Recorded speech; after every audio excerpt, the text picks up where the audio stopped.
सर्वांना जय भीम, नमस्कार, जय महाराष्ट्र. महाराष्ट्राचे आराध्य दैवत छत्रपती शिवाजी महाराज, छत्रपती संभाजी महाराज, शाहू महाराज आणि शिक्षणाचे आद्य क्रांतिकारक सावित्रीबाई फुले, महात्मा ज्योतिबा फुले, स्वच्छतेचे प्रणेते संत गाडगे महाराज आणि स्वतंत्राची चळवळ ज्यांनी उभारली असे ते लोकमान्य टिळक, चाफेकर बंधू, स्वातंत्र्यासाठी ज्यांनी आपली प्राणाची आहुती दिली असे भगतसिंग, राजगुरू, सुखदेव आणि सर्वात महत्त्वाचे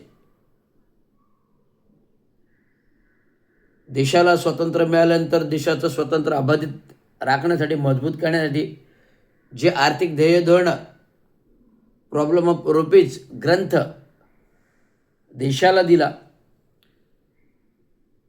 1 एप्रिल 1935 रोजी रिझर्व्ह बँक ऑफ इंडिया प्रस्थापित केली, जे भारताचे आर्थिक ध्येय धोरण बसवण्यासाठी प्रस्थापित केली आणि 70 वर्ष देशावर काँग्रेसने सत्ता केली. 17 वर्ष पंडित जवाहरलाल नेहरू पंतप्रधान होते. या 17 वर्षाच्या कालखंडामध्ये देश प्रगतीपथावरती पंडित जवाहरलालने नेला आणि 14 वर्ष 2014 भारतीय जनता पार्टी आलं. देशाच्या सत्तांतर झाल्यानंतर जे काही 70 वर्षाच्या कालखंडामध्ये भारत ज्या प्रगतीपथावर होता त्या प्रगतीपथानुसार आलेलं सरकार भारतीय जनता पार्टी, पूर्वीचा देश प्रगत असल्यामुळे त्या देशाच्या जोरावरती हे सरकार आलं. अब की बार मोदी सरकार, हर घर घर में 15 लाख, हर किसान को अनाज, हर जवान को नौकरी, हर घर घर में 15 लाख अशा घोषणांते भारतीय जनता पार्टी सरकार आलं. परंतु मी स्पष्ट शब्दात म्हणेन की भारतीय जनता पार्टीने सरकार आल्यानंतर देशाची जी काही प्रगती करायला पाहिजे ती प्रगती करताना, ती प्रगतीच्या उंच शिखरावर नेताना देशाचे पंतप्रधान नरेंद्र मोदी यांचे ध्येय धोरणं नक्कीच चांगली आहेत. परंतु हे धोरण आचरणात आणताना त्यांच्या हाताखालचे जे काही मंत्रिमंडळ आहे, कॅबिनेट मंत्रिमंडळ आहे, केंद्रामध्ये, राज्यामध्ये, हे सर्व प्रतिमा भारतीय जनता पार्टीची मलिन करतायत, पंतप्रधानांची प्रतिमा मलिन करतायत. तेव्हा देशाच्या पंतप्रधानांनी असे प्रमाणित लोक घ्यावी जे भ्रष्टाचाराने बरबटलेली नसावीत, जे भ्रष्टाचाराने बरबटलेली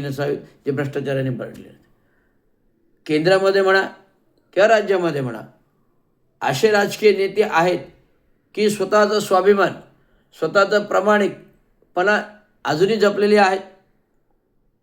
मग ते अटल बिहारी वाजपेयी असतील, तर रामभाऊ म्हाळगी असतील,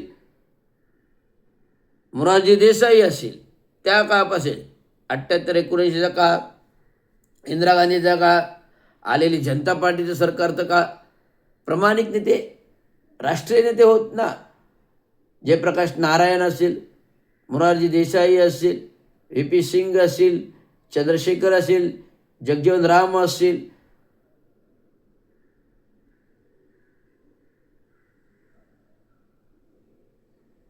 रामविलास पासवान असतील,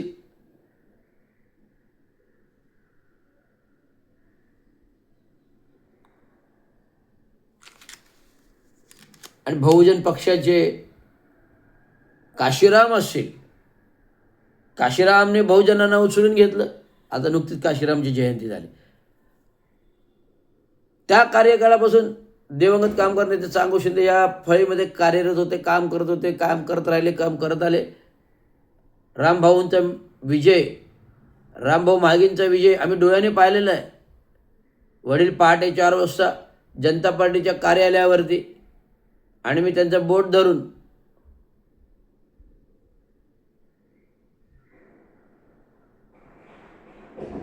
एक 10-11 वर्षाचा मुलगा त्यांच्याबरोबर बोट धरून पहाटे 4 वाजता रामभाऊ म्हागे साहेबांचा विजय बघण्यासाठी गर्दीमध्ये सामील 65, 70, 8 आणि 5 13, 12 वर्षाचा होतो. 12 वर्षाचा असताना त्या काळात रामभाऊ म्हाळगींचा जो प्रचंड विजय झाला होता जनता पार्टीच्या काळातला, तो पाहण्यासाठी मी साक्ष आहे, मी हजर आहे. मी हजर प्रत्येक वेळी वडिलांच्या बरोबर मागे लागून एक मला घाणेरडी सवय होती की बाबांच्या मागे लागायची. बाबांवर माझा फार जीव होता. दिवंगत कामगार नेते चांगो शिंदे हे माझे वडील होत आणि वडिलांवर फार जीव असल्यामुळे वडील जिथे निघतील तिथे हा रवी मागे लागायचा, बोट धरून जायचा. वडील पण त्यांना आनंदाने मला सोबत घेऊन जायच्या. पण मी काही डोळ्याने जे राजकारण पाहिले, घडामोडी पाहिल्या लहानपणापासून, तो आज मोठेपणी मी तुम्हाला अभ्यासपूर्वक सांगत आहे. वडिलांनी कामगार संघटना घडवल्या, अनेक कामगारांचे प्रश्न मार्गी लावले, घडवल्या. वडिलांनी कामगार संघटना घडवल्या, कामगारांचे प्रश्न मार्गी लावले. अनेक नगरपरिषद, ग्रामपंचायत, नगरपालिका, महानगरपालिका बसल्या, तिथून ते प्रश्न मार्गी लावत आले. 8 दिवस महानगरपालिका बंद. चांगो शिंदेंचा एक आवाज, महानगरपालिका बंद. चांगो शिंदेचा एक आवाज, नगर परिषद बंद. चांगो शिंदेंचा एक आवाज, नगरपालिका बंद. तर आत्ताच्या 80च्या दशकामध्ये पण एक भला मोठा संप केला होता बाबांनी. 15 दिवस महानगरपालिका ठप्प होती. 15 दिवस महानगरपालिका ठप्प होती. का होता? 82, 83चा, 84चा का होता, 85चा का होता, निवडणुका पूर्वचा का होता. 85 प्रशासकीय राजवट होती. ठाणे महानगरपालिकेत सर्व सेवा कामगार आणि महानगरपालिका 15 दिवस ठप्प केली होती. जेव्हा घुसखोरी करून संप मोडीत काढण्याचा प्रयत्न करायला चांगला दंडुका दाखवला. डावकऱ्यांच्या भाऊ होते त्या काही, तो संप मोडायचा प्रयत्न करत होता. बाबासाहेबांनी संप मोडायचा प्रयत्न करत होते त्या काही. बाबांनी, चांगो शिंद्यांनी त्यांना चांगला चोप मार दिला आणि त्याची परिणिती म्हणून 83मध्ये त्यांच्यावर हमला झाला. 82चा संप होता, 83मध्ये त्यांच्यावर हमला झाला. संपूर्ण पेपरच्या पेपर रकाने कामगार नेते युनियन लीडर चांगो शिंदेवर हमला, कामगार नेते युनियन लीडर चांगो शिंदेवर आला, कामगार नेते युनियन लीडर चांगो शिंदे आला. एवढा परिचय होता कामगार नेते म्हणून पूर्ण महाराष्ट्रभर. आज महानगरपालिका जी काही चालू आहे ती चांगो शिंदेंची मेहरबानी. ग्रामपंचायत, नगरपरिषद, नगरपालिका ते महानगरपालिका, त्यांनी कधी स्वतःचे खोके जमा नाही केले, त्यांनी स्वतःची कधी टक्केवारी जमा नाही केली, त्यांनी कधी टेंडर सेटिंग नाही केली. तर स्वसाहित्य बळावरती, स्वसामर्थ्य बळावरती नगरपरिषद, नगरपालिका असताना 2 उमेदवार निवडून आले, सत्तेत होते. 1987 जे पहिली निवडणूक झाली, वसंतराव डावखरेंना निवडून आले. अशा प्रकारच्या सत्तेमध्ये त्यांना महापौर बनवलं. दुसरे सत्ता शिवसेनेची होती. पहिले महापौर सतीश प्रधान चंद्र झाले, जे पहिले नगराध्यक्ष होते. नगराध्यक्ष वडील बाबा सत्तेमध्ये होते त्या काही. परंतु त्यांनी कधी मिळवलं नाही की मीच तो असं सर्वच कधी बाबांनी मिळवलं नाही. कधी प्रसिद्धी नाही, कधी काय नाही. आपलं काम भलं नाही, आपल्या आपल्याला कामगार भला. बाबांचा आवाज पहाडी आवाज होता. बाबांचा आवाज म्हणजे पहाडी आवाज. कुठल्याही मायकाची गरज, चौकामध्ये सभा घेतली तर बिल्डिंग 5 प्रकारीच्या बिल्डिंगमध्ये पोचायची. चौकामध्ये सभा घेतली तर नगरपरिषद जुन्या ऑफिसमध्ये आवाज 3ऱ्या मळ्यापर्यंत पोचायचा. अशा प्रकारे चांगो शिंदेंचा आवाज होता. आणि चांगो शिंदेंचे कार्य नुसते कार्य नाही तर प्रत्यक्षात घडून गेलेल्या गोष्टी आहेत. चांगो शिंदेंचे केवळ कार्य नाही, कागदावरचं कार्य नाही, प्रत्यक्षात प्रॅक्टिकल होतं. एकदा ठरवलं, ठाणलं, मनात आणलं, ते करून दाखवलं. एकदा ठरवलं, ठाणलं, मनात आणलं, ते करून दाखवलं. ते ध्येय धरणं त्यांच्या रक्ताच्या वारसामध्ये, रवींद्र शिंदेमध्ये आहे. एवढ्या सगळ्या दुर्धर परिस्थितीमधून कधी आपल्या परिवाराकडे लक्ष द्यायला मिळालं नाही. काय खातात, काय पितात, मुलं काय करतात, मुलं काय शिकतात. परंतु मुलं सर्व शिकली, सर्व अधिकारी झाले. मुलं सर्व शिकली, सगळे अधिकारी झाले, प्रगत झाले. जो तो आपल्या संसारात सुखी आहे. पण कामगारांचे प्रश्न, कामगार हा आपला दैव आहे, हे बाबांनी दिलेले तत्व आहे, आम्ही मानतो. कामगार आमचं सगळं दैवत आहे. त्यामुळे कामगारांसाठी आम्ही कितीही धनिक असलो, कधी फ्लॅटमध्ये, पण कामगारांसाठी आम्ही लढणार, कामगारांचे प्रश्न मांडणार. म्हणून हा इतिहास, चांगो शिंदेंचा इतिहास तुम्हाला माहीत व्हावा, मी वारंवार सांगत असतो. म्हणून कामगारांच्या ध्येय धोरणासाठी आम्हाला सत्तेत यायचं आहे. कामगारांच्या ध्येय धोरणासाठी आम्हाला सत्तेत यायचे. चांगो शिंदे त्या काळी सत्तेत होते. नगराध्यक्ष सतीश प्रधान असताना सत्तेत होते. त्यांचे 2 उमेदवार होते नगरसेवक, लवंगे रमेश पंडित. नंतर सत्तेमध्ये काँग्रेसमध्ये वसंतराव डावखरेने निवडून आणलं. खाटनूड म्हणून प्रभाग क्रमांक 47 आनंद वसंतराव डावखरे माझ्या आजीच्या लोटांगणकडून पाया पडले. निवडून आणलं बाबांनी. मदन मंत्री आणल्या, मदन मंत्र्यांना नाही सांगितलं.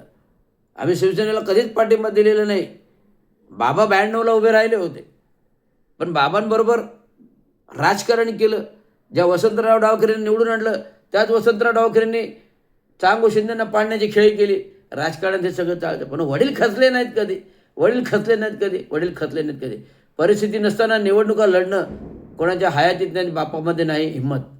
परिस्थिती नसताना निवडणूक लढणं कोणाच्यात हिंमत नाही, बापामध्ये नाही. ती चांगो शिंदे माझ्या बापामध्ये होती आणि ते रवींद्र शिंदेमध्ये आहे. येणाऱ्या निवडणुका महानगरपालिकेला, ठाणे महानगरपालिका हा तर काय बोजवारा झाला, भ्रष्टाचार उडाला आहे. कामगारांचे घरांचा प्रश्न आहे. 15 वर्ष आवासून आहे, इमारती तोडल्या धोकादायक आवासून आहे. कामगारांची थकीत देणे आवासून आहे. कामगारांच्या नोकऱ्यांचा प्रश्न आहे, वारसाचा प्रश्न आहे, आवासून आहे.